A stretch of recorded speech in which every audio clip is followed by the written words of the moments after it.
Well, today, we're going to definitely go into racks and how they can be utilized in solo. And anything we talk about today can also work in Performer, of course. But there's a lot of things that one of the reasons you buy into Performer is to have access to certain features of the bindings. And one of those big features is the ability to have the output of your target be the rack MIDI out. And that's not available in solo. So that makes it so a lot of bindings stuff you might try to do just aren't going to be happening because you really can't send it anywhere from a rack. So there's no bindings inside of a rack to let you send the contents of that rack from the binding out to your rack MIDI out. Okay, so obviously, as Gabriel found out, that means filters are the game. But there's a lot of stuff that you can do with filters nonetheless.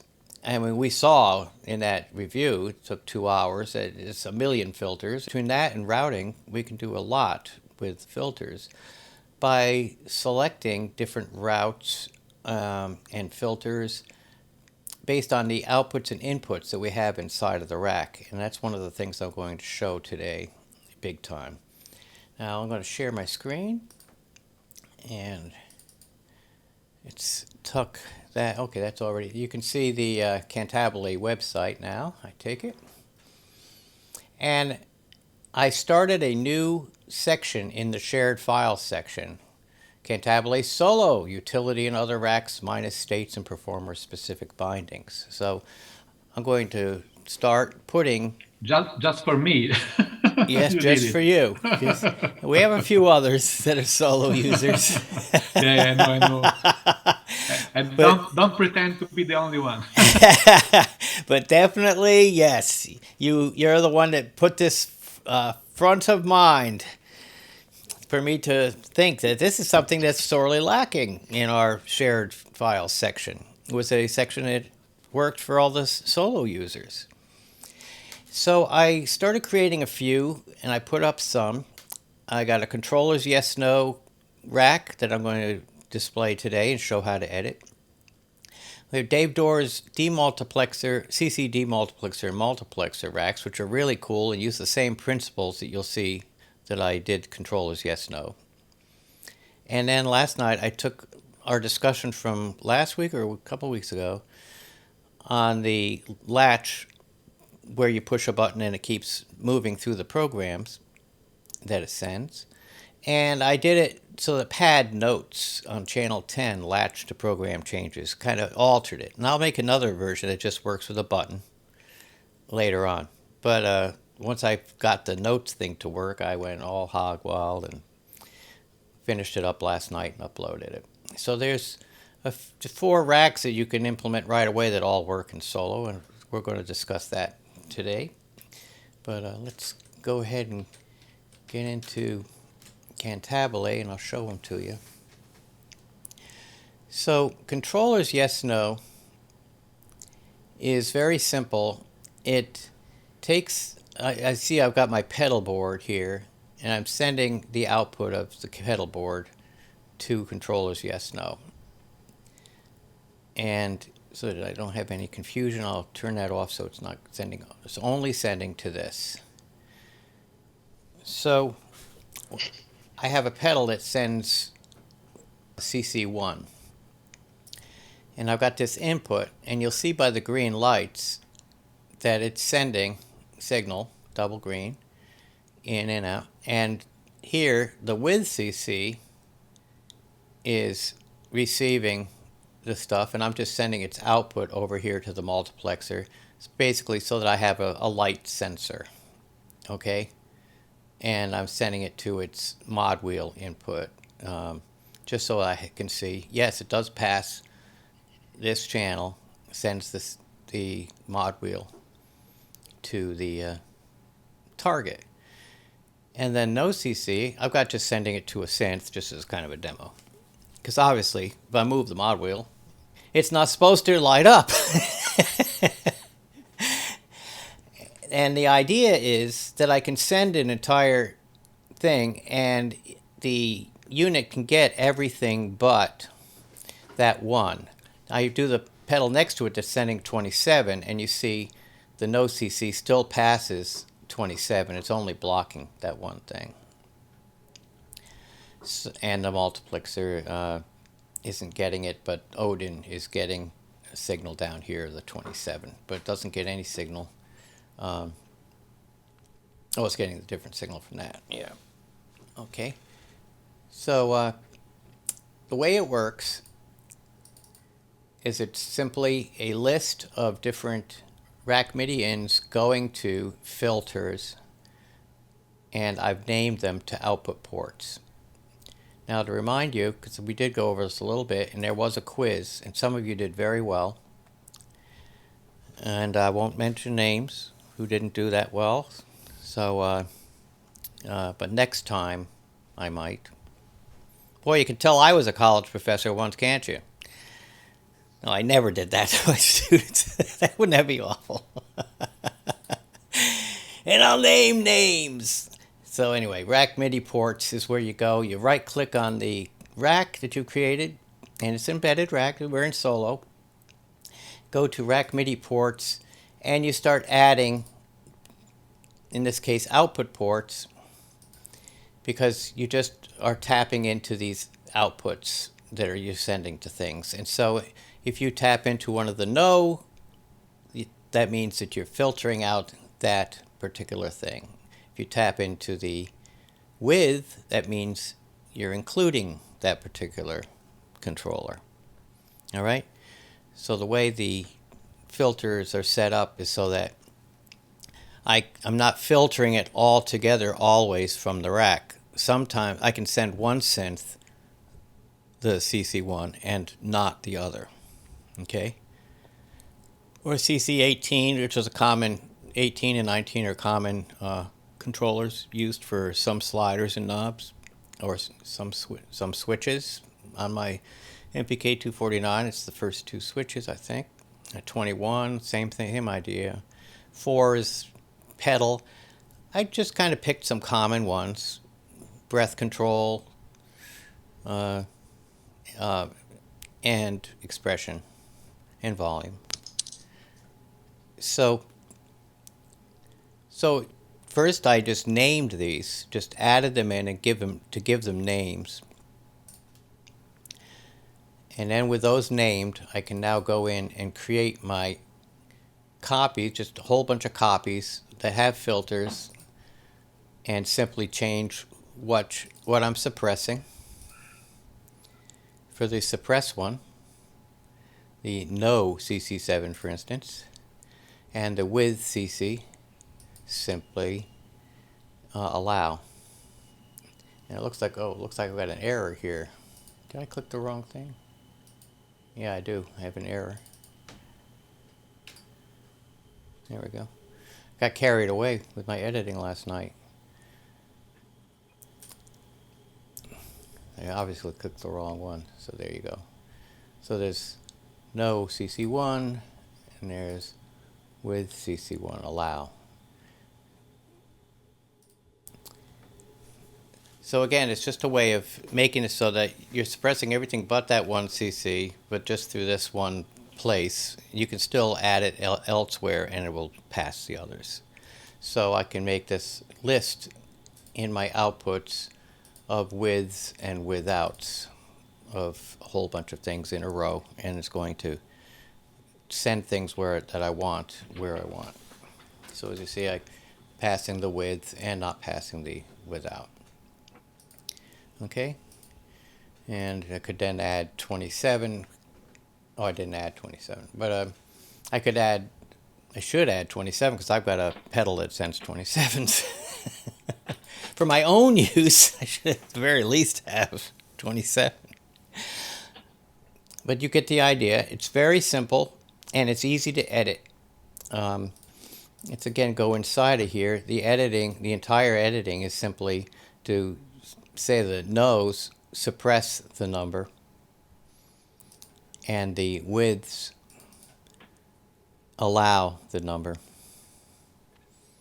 And that's as deep as it gets. But what's really cool about it is that now I've got this rack. I never have to go into the filter section again to access these particular filtrations.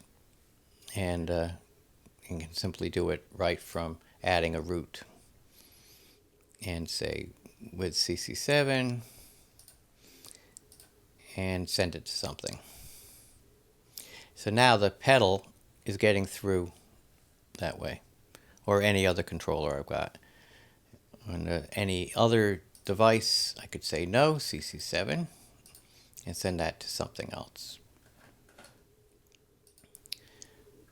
So now I'm passing stuff and not passing that. Got it?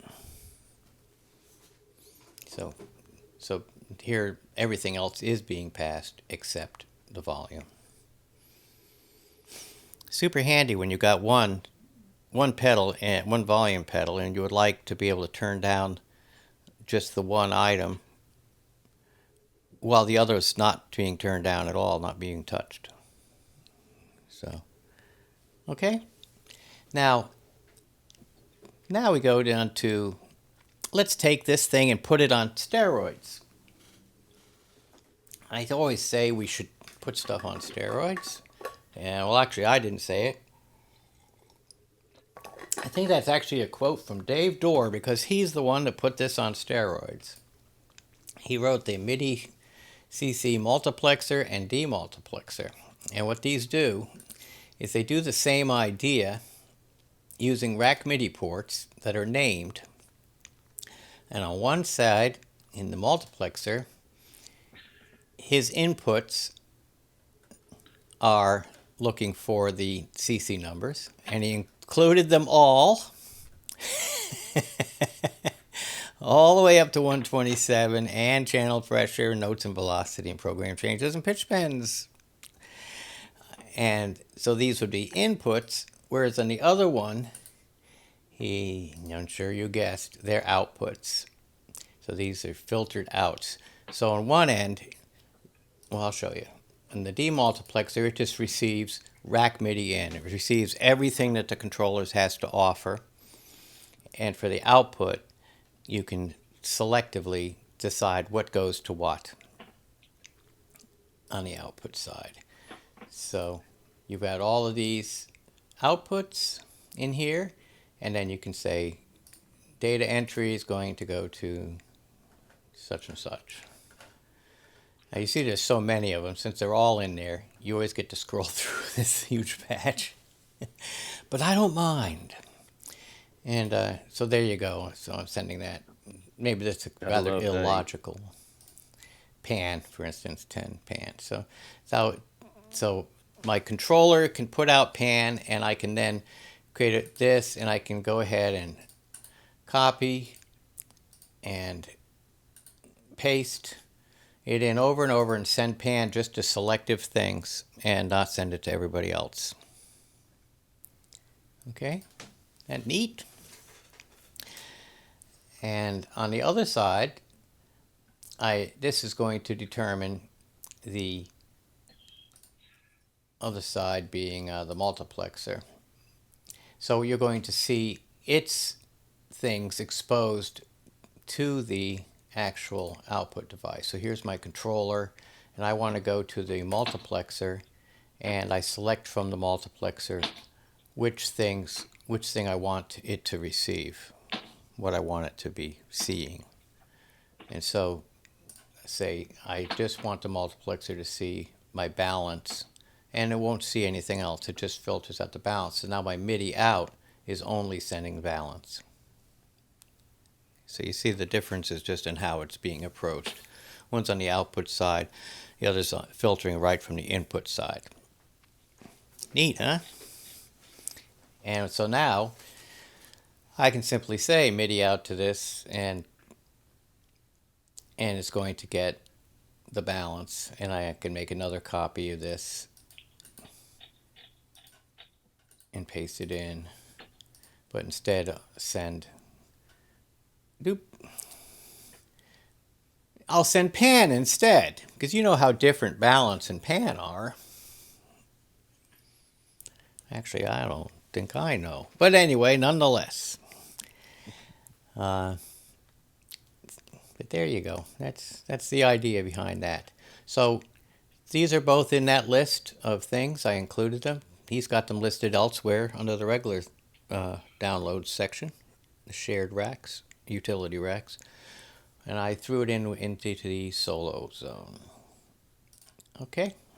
So you're starting to get the gist of how, just by editing the rack MIDI ports, I'm already able to make these special case inputs and outputs that are special use inputs and outputs inside the rack. Once I get inside the rack, those special cases determine what filter I'm getting. So that way I can have this whole array of filters. And we just did a super simple filter. It's nothing but a suppress here. But this could be far more complex than a simple suppress, obviously. It could be any filter, any one of these things that's available. And have different use cases, give them a name for the output port or for the input port, and give them a name. And now you can send any controller to that thing and have the filter act on it. Okay? And give you this customized filtered output to send to your FX and instruments. So that's a really neat technique that has been barely exploited. Okay? As in barely. Like, I'm almost a pioneer. If Dave Dorr hadn't come around and done his multiplexer and demultiplexer, I would have been considered the pioneer of this. I would have been the Madame Curie of this whole concept. But no, he gets it. He gets in the history books. I don't mind. It's okay. Can we call you Madam? No, not that either.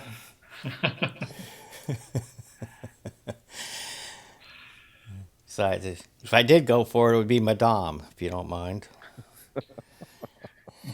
Okay. All right, now let's move on.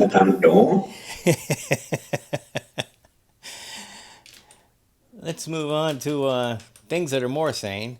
Okay, so the next thing I shared that I did last night, version 1, was to take our idea of the pad notes, and this is to show off how you can take a pretty complex item and make it into a rack that ends up being multifunctional, and that you can make copies of this rack and give it different types of functions, or easily edit this rack because it's always right there. You're never having to type in all that stuff all over again. You can simply make a version of the rack, and especially with the embedded racks, simply make a copy and paste, and and you do the save rack as a copy thing, and make that copy have different types of settings in it. So I'm going to go through how I would edit this if I were a typical user of this rack. So what this does, as you all know, I've got Odin here, and I've got some patches that are put in as snapshots. I push the first button, which is B0, and it changes. Push it again, it changes again, and it just cycles through. And then it goes back to the beginning. Okay? So the way the action is, it's going on behind the scenes, is that I've got in my rack definitions, my rack MIDI, I've got the notes named, and remember, they're simply names. I could have called, instead of G2, I could have called it George 2, right? Or something else that started with a G, like gargantuan, right? And G sharp be giga gargantuan, because it's sharp. So they're just names, but they're going to refer to filters that look for these notes and only those notes. So there you go. I just gave it all away. So it's a B1, and the first thing I do is suppress all notes except B1. Okay, clear. So if I was to make some more notes, I would simply, if I wanted the C0, or all the first octaves, C1, C sharp 1, then I could simply go and add those names and then go in here, be making copies. And it should definitely show that. Select, copy, paste. This is how I made it. And then you've got the name, and you select it from there. And that's the one you're working with. Okay? So it just goes that rack MIDI out, and then you go in and you change the thing. So let's imagine this was A sharp, just for fun and giggles. Oh, this is B2. I went and copied that one. B sharp 1. No, not B, I'm sorry, A sharp. Because I want to add one more. And I'd go up here, so now A sharp 1 is the one that's filtered. Then I'd have to also map that note. And so I could just go down 1 and go down. So my whole range is a whole note range, 1 note. So now I'm adding that. And in a second I'll go in and I'll add that name. Next one is to edit is my list of target values, and these are the patches I want. They can be in any order. They can be any numbers that I've got actual presets in the list. If you've got a instrument that can receive program changes, then you don't have to use the preset list, but I think the preset list is super, super nice to be able to add those. But the advantage of this is that this is going to work even if you've got all your presets made for those self-populating. Once again, you're not going to ever be able to change those orders. So you can make your list jump anywhere around in that list of things that are in the drop-down this way and access them. So here I got it nice and orderly, though, for the people that are order freaks. And I'll add another one. And now the last one you don't have to change. All it's doing is taking whatever came in on 20 and sends it out as its own value from this list. And I'm sending it to the channel 1. So if you need to send it to a different channel, you can. But you see I set this up because most pads, I found the default for pads usually comes in on channel 10. So I set all of these up to be on channel 10. That's another thing you can change. If you've got your pads on channel 3 or on channel 1, then you can certainly go through and make a new version of this that just uses channel 1 instead. And if you do that, you'll have to do it here also. All right? Nifty neato. So that's the stuff. Now, and that's the channel that you're outputting to. So those are the editable sides of this thing. And then we'll go in and we'll add this new rack MIDI port, and I'll just add an input port and call it A sharp 1. Now that I've done that, jump back into my edit and change this one to be A sharp 1. There we go. So now that will work correctly. Of course, me being me, I cannot sleep unless I get that in order because I'm CDO. You know, I got that CDO thing. That's OCD with the letters put in the correct order, of course. And so here we go. Let's save it. And then go up here and save rack copy as, and you're flying. Okay? And this rack copy you can then open up and put in, save it with a new name, say that that's going to be the one that's all on channel 1, and just make your changes to the filters so that's all on channel 1. And yeah, it's a little work doing a few little changes here and there, but you've done it once and you never have to do it again, and it works forever onwards. The only edits you're ever having to do that are really cool edits is that you'd be changing this list right here of which programs you're going to change to. And that's primarily all you'll ever be doing when you're changing. So this note, the A sharp 1, does one set of program changes that you're going to send to one synth. And the next note in the pad sends a completely different set of program changes in sequence to a completely different synth. So now with one pad, even one of these, just with 8 pads, you've got 8 synthesizers that just by tapping on the pad, you've changed the program changes. And one of the things I like the most about it is that But you won't get a drum note go off when you no, if you're not sending change. it to a You won't drum, have any feedback. if you're I'm not, joking. oh yeah,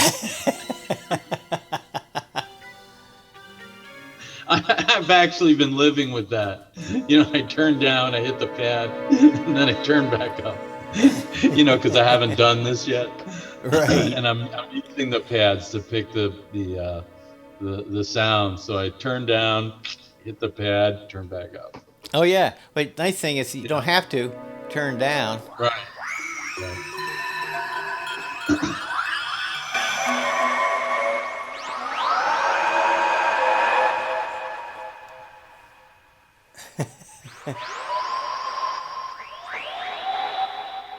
I mean, it's pretty cool. So, there you go. While you're Thank you. playing, so that's fantastic. Hey, Okay. Terry. Yep. One of the things I don't use pads for much of anything, so I started using it for utilities. Mm-hmm. So it kind of backs up my foot switch for advancing the states or previous states or changing Yes. songs. Mm-hmm. So I've used it for that quite a bit, and it's good to have sometimes.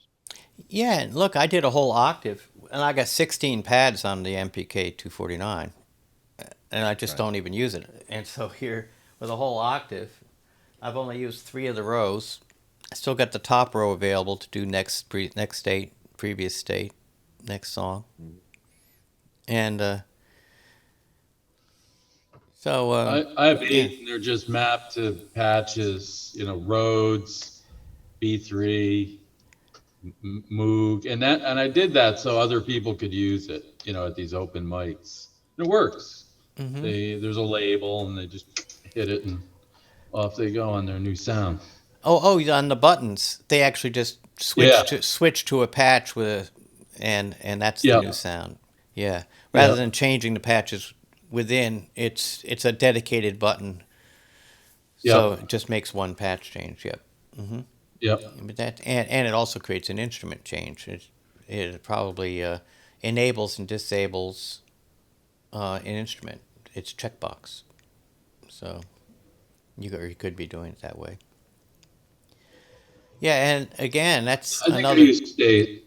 Yeah. that's another point is that although what I've done already with this filter is stunning, it's not all that it can necessarily be doing. I could be adding more layers and add all kinds of stuff that when I hit that note from this one thing that it does all those things. Just that one note and bingo. I've set up suddenly it's in surround sound and suddenly my light show goes off and my favorite, the fireworks going off behind me. And yeah. So there's all these things that it could do as well, just from this note, from latching this controller. Once you've got the note mapped to controller 20, there's all these different things I can make controller 20 do. Right?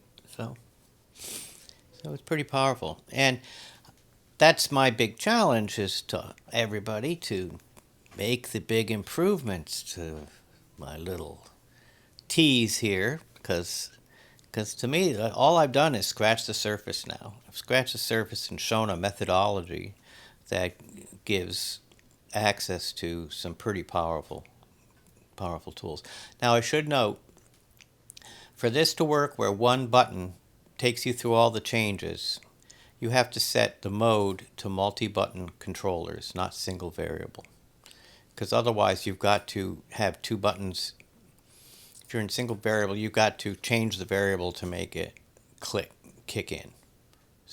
But right now when it's in multi-button, then just hitting one button, it initiates the activity. Putting in multiple button controllers works here. The other thing that's a necessity to do is that if you're using a list like I am, you have to go down here to the bottom of the preset model. Hoping you can see that. Maybe I should scroll up a little bit so it's not at the very bottom. And it says change. Click on change, and you have to change this to switch presets if you want it to walk you through the preset list. Okay? Because otherwise you're forwarding the program changes to the plugin itself. Now if you've got a plugin that you can use its things, which I think I'm finding that was rarer and rarer now that everybody's using these banked preset systems. But if you've got a plugin that will take a program change, then great. It used to be there were more that would take banked program changes, and I'm going to find those are becoming rare. So if you're going to use Cantabile's system of snapshots, parameter sets, or using the plugin's own programs, which auto-populates this list, then you have to have switch presets on to make this work. That's an important note. Okay?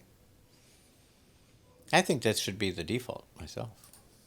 My point is simply that this system of being able to, there it is, being able to change the filters, Open Sesame, and have my list put in there of which patch numbers I want from that drop-down list is just fantastic, because I can have them in any order I want, jumping around. Alrighty. Okay, so where should we take this next?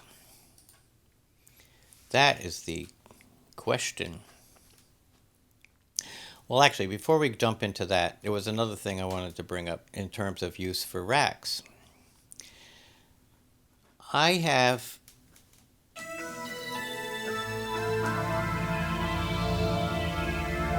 a super stack. Look at that main keyboard going to all of these instruments. A super stack. Yes. If you're going to use super stacks to layer in a bunch of sounds together, one place you can put them is into a rack. So this is something that's more on the custom side. I don't know if this is something we would upload for the utilities, because everybody has different sets of synths and different instruments they might layer. And I'm layering 1, 2, 3, 4, 5 different soft synths. All of these being free, including Surge. So Surge, Labs, Podolsky, Tyrell, AAS swatches are all free synths that are pretty low impact. Surge can get high impact sometimes, but not as high impact as Odin can. But they're pretty low CPU use. So look, if you look at my numbers up here, I am hitting 50, 53 with all of that polyphony going on. Which, when would you use that much polyphony in a stack? I mean, only I would do something like that. But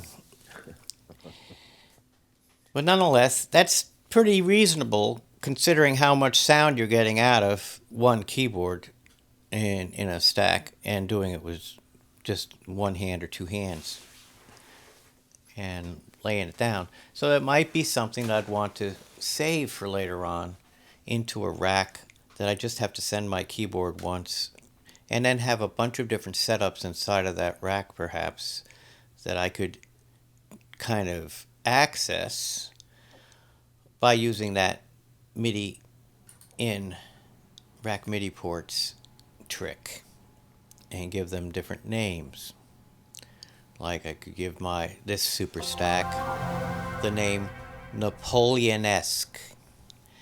And I could give another super stack the name It's Okay. You know, from Napoleon-esque to It's Okay. I mean, just got to have some contrast. But the idea being is that my MIDI ins, my main keyboards, I could send main keyboard once to the Napoleon-esque thing, and on the inside the rack, it's going to send MIDI to those synths that are enabled inside that rack, and you can have those presets already loaded up. And then the other one, the It's Okay, that MIDI in is only going to a different group of settings with different patches selected. So yeah, you might be ending up with a whole bunch of things loaded in, but if you're doing lightweights or if you're doing it with hardware synths, it's not going to tear down your system and blow it up. And imagine doing it with some of those stackable things like Expand 2, where you can access through MIDI and put a whole bunch of different things to layer just in that one synth, and it hardly eats any CPU at all. Well, now you can have a whole bunch of different setups inside of your rack, and you're simply going to access them from your keyboard by changing which output you're going to. And you can do that by clicking on and off little checkboxes, or by loading in different songs. And it's having these things accessible where they're always available to you in the rack because you use them a lot. And not all the time are you going to use combos that are as intense as I'm doing with 5 things, but you might have a few combos that just become bread and butter combos. A piano with a strings patch, for instance, is definitely a bread and butter combo. Why not throw that into a rack so that you have a few variations available to you at all times just by loading in the embedded rack and send it a keyboard and you're done. And send the keyboard to a different one, different aspect of the same rack if you just want the piano. All right, well, I thought maybe we'd go through and make one out of nowhere. Since we have a little bit of time left, this was pretty short presentation so far. But I wanted this to be kind of short and sweet to give people a foundation to be able to start dreaming. Because I'd really love this new solo utility rack section to start blossoming and get a whole bunch of stuff in it. So if you come up with any ideas, just go ahead and create a post to that and upload it. It doesn't have to be something that's perfect, because as long as it's the basic idea and people know how to customize it to their needs, then it's a great thing. It's showing an approach that we normally didn't have available to even think about. Let me go in. I'm going to go ahead and fake it. I'm going to make one. So let me go down here, add object, and I'll make an embedded rack. Let's say we call it, what should we call it? We don't even know what it's going to do yet. You want to try doing that layers trick? Yeah, that's a good one. Layers trick. There you go. And I'll make a couple MIDI ports as input ports.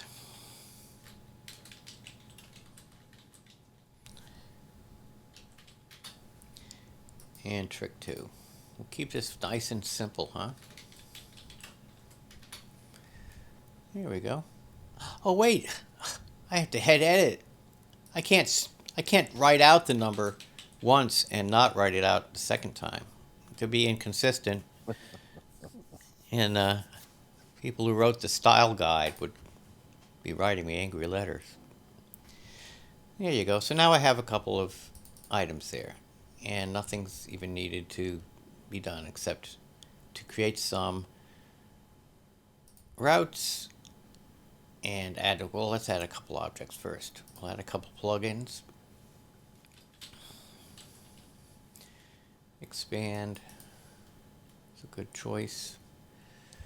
And send its output to rack stereo out. And I don't have anything selected. So rather than rack MIDI in, we're going to say this is trick 1. Okay. And I'll make a copy of this. And since it's something that we can create a couple snapshots of combos, and I'll send trick 2 to that.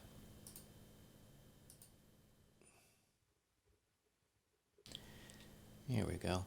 So now already we have, if I'm sending my keyboard to this one, it goes to this version, and send my keyboard to that one, and it goes to this version. So let's go ahead and create a couple of versions, and we'll say multi-track arpeggios. Okay, now remember, mind you, I can't hear anything yet. I don't have a keyboard attached to anything. So let's go ahead and quickly send something, anything, to this. Airwave station everything, and send that down to layers trick. That's it. So layers trick 1 and 2. There they are. And then I'll have another copy of that. Send to trick 2. And I'll just turn that one off for now. And we've got trick 1, sending MIDI. I think, what channel? 3. Okay. Gotta change that. Change 3 to 1. Do the same thing here. It's an odd use case that I have to have this one set like that. Okay, so this layers trick getting something. Now I just got to send the output port out to an actual audible output. Stereo out. Processing rack.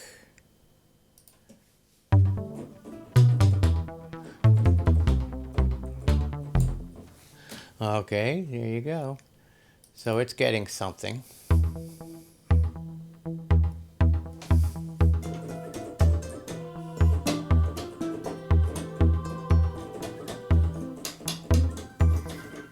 Here you go. Aren't you entertained?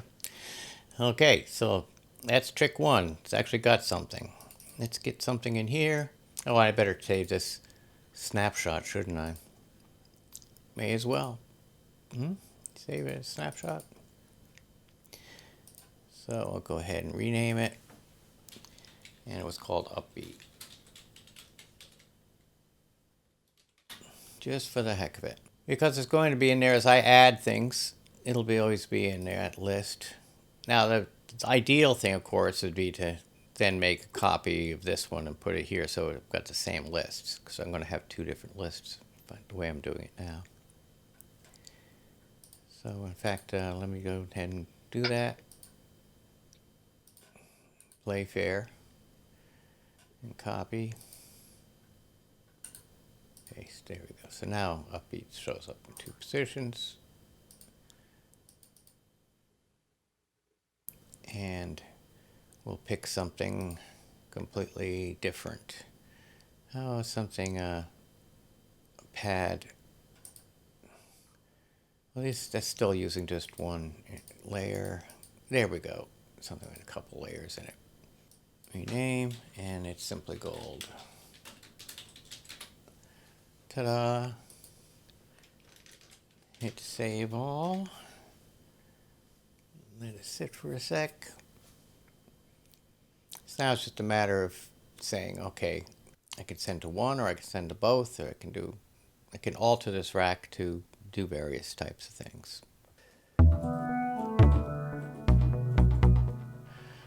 Alrighty, now let's send this.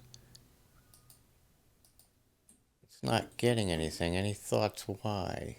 Oh, it says trick 1. I just sent it trick 2.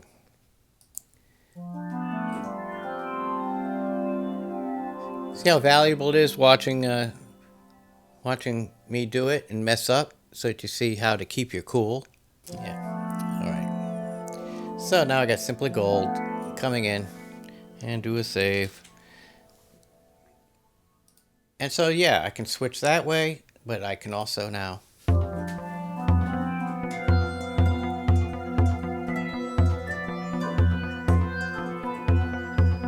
got a pretty little layer happening just by sending both. And it's switchable on and off right from there. And we do have bindings capability to turn these on and off, don't we? Right? Right? That was the quiz, the whole quiz. And but yeah, we have bindings capability to turn these inputs on and off. So now we have this amazing control using bindings of whatever, a switch or whatever, to change how our layers are going to work. Neat. So I probably should go right into bindings and make one of those that creates a binding. Input port, I think my MPK249, well, it's controllers. And have it learn this button. And take that one. And we're sending it to... You gave a name to the root? Oh, I Layer didn't. I have to give a name to the root. Good point. Okay. And the only way to give a that's name right. is to create a binding. Oh, yes, You, that's right. you right-click on the Check mark. yeah. Yes. And you say layer 1.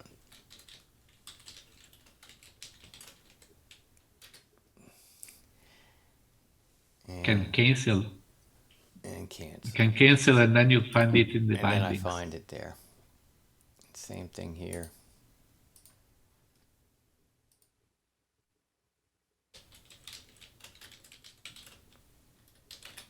There we go.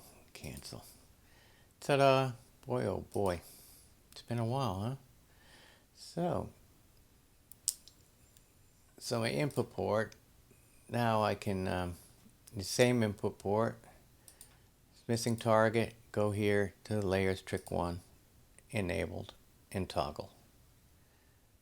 And likewise, I'll just copy, paste, same button, can toggle this in the reverse direction. I'll say disable, maybe. No, enabled, that's right, enabled. So maybe I want to turn one off while I turn the other on, or have two different buttons, of course. I didn't have to use the same button, did I? Here we go. If you just make sure they will alternate when you started, they would keep being alternated if you use toggle on both. That's right. That's right. It's depending on what my starting point was. So let's go ahead and try that. In fact, let's go ahead and go for 35. And we'll just toggle. And so I'll come out of this and just have one selected.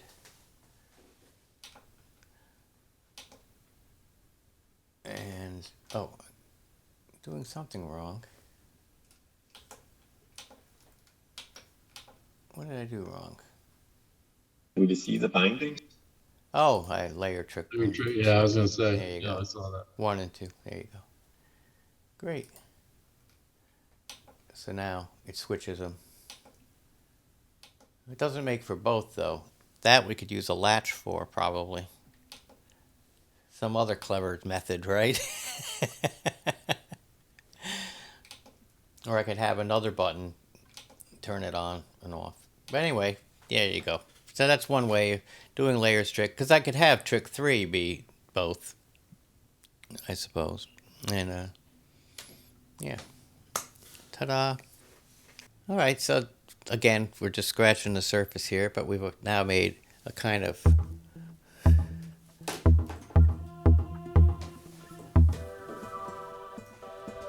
what'll it do? Push my button. There you go. While I'm playing, because while you're holding down the key,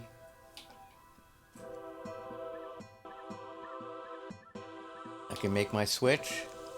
And it doesn't get rid of it until I push again. And play my next note. Same controller. Okay, I'd say that's bordering on pretty powerful. And we'll find another way to get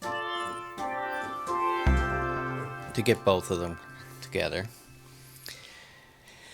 But again, we're just trying to kind of like, do the roadmap of kind of different directions we can take to make racks that are hyper powerful, especially in conjunction with bindings.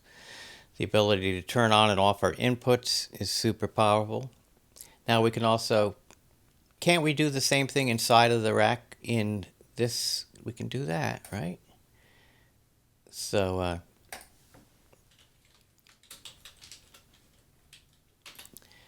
call that. And this check mark. And here I'm just turning on and off stereo outs, right? Or I could have done it up here, couldn't I? Right? And create a binding. Give it a name.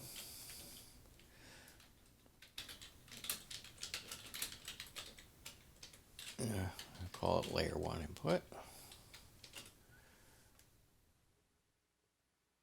There you go. Hit cancel. Go to my bindings. Go find it.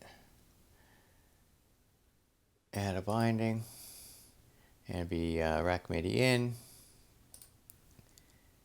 Can do it. I can send it a controller at controller 35, for instance. And my targets then show up in here. There's layer 1 input. And toggly enabled or not. All right, so we're getting deeper and deeper into the phenomena that are availed to us. So just remember, these bindings are going to say with the rack. So now we've got kind of a universal switching of this layer that we can build into the rack itself. All right, so it's starting to feel a little more exciting. Do this with 41. Oh, I did it wrong. I should have learned it from rack MIDI in. There you go. Again, I could do it from trick 1, trick 2, and send my MIDIs in that way. But this might be a way of getting around even having to switch my input. So I can just send it one input and do all my changes at the rack level based on a button press that's sent to the rack. Because the way we did it was to change the routing in the events list that affects what's sent to the rack from the outside world. But we could set it up so we only have to send it anything once, send it layer strict, and just send it input, and do all our switching around with button presses that we send to the rack through the bindings via MIDI in. And here I had the layer 2 enabled, disabled. So let's see it work. I'm not sending it MPK at all. 1 second. I have to send MPK down here.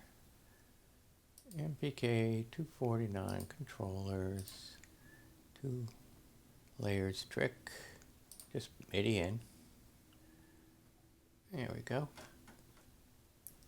And we're going to have that at the bottom. Ta-da! And this one does this one. Okay. That's exciting. That board is unexciting enough for me. That maybe I shouldn't have drank this much coffee, because now I'm feeling my heart palpitating. I mean, imagine that. You're in solo, and yet with bindings control, you can affect a rack that's just getting MIDI in and determine from your controller what combos of things that you're getting with a button press coming from the bindings. You're not having to output to any MIDI out at all, because you're affecting what happens in the rack itself in terms of these inputs. Okay? Isn't that neat? So that means you can have whole groups of these different types of input combos. And when you do turn something off, you could probably do a disable. In fact, let's go ahead and look. Can we disable? Give this a different name. Well, it's 2. You got 1 and 2. Let's see what is that a possibility? Yep. There's expand 1 and expand 2. Resume, suspend. So we can even take it out of the memory, out of the CPU, challenge it altogether with a button press, because when we suspend it, it leaves CPU, stays in memory, leaves CPU, and because it stays in memory, the next button press that enables it, it's instantaneous and it's back in action. Okay, nifty neato. We also have bypass, so we could leave it if it wasn't coming back in action fast enough. Maybe it's something really heavy that, or stupidly programmed, that thinks it has to load in a sample just because it was resumed. I don't know. Never encountered that, but you could use bypass too, rather than suspending. You could bypass it and just leave it floating around in there, eating up your CPU anyway. But it's right there. It's readily available. So if you're playing and you need to enable it during a furious solo, like that kind of solo, and you need to enable it, you can. There won't be any lag. All right. Well, okay. Well, I don't want to make everybody feeling too groovy. They know, because you actually attended this webinar, you know all the stuff that nobody else in the Cantabile community knows about. I mean, we're so ahead of us bleeding edge people here. It's a secret. Walking through that was helpful, actually. Yeah, good. Yeah. I figure, because once you start seeing, wow, wait a minute, you just pushed a button and some check marks turned to little X's. Wow, that's light bulb moment for me. That's the kind of thing that really makes me excited. So then I understand immediately whole huge avenues of possibilities show up. And when you've got the fact that the same button press can then resume suspend, well, we have, which button press was that? Was that this one? Yeah, see? Resume suspend instead. And that's just wonderful. It's one of those things that you call elegant. The programmers would call that elegant. We call really well-written code elegant code. Yeah. And Cantabile, as we know, is darn elegant all over the place, top to bottom. So maybe look at another spot there. Look, we even got the fades and all this kind of stuff that you can do via bindings from your MIDI in, for goodness sake.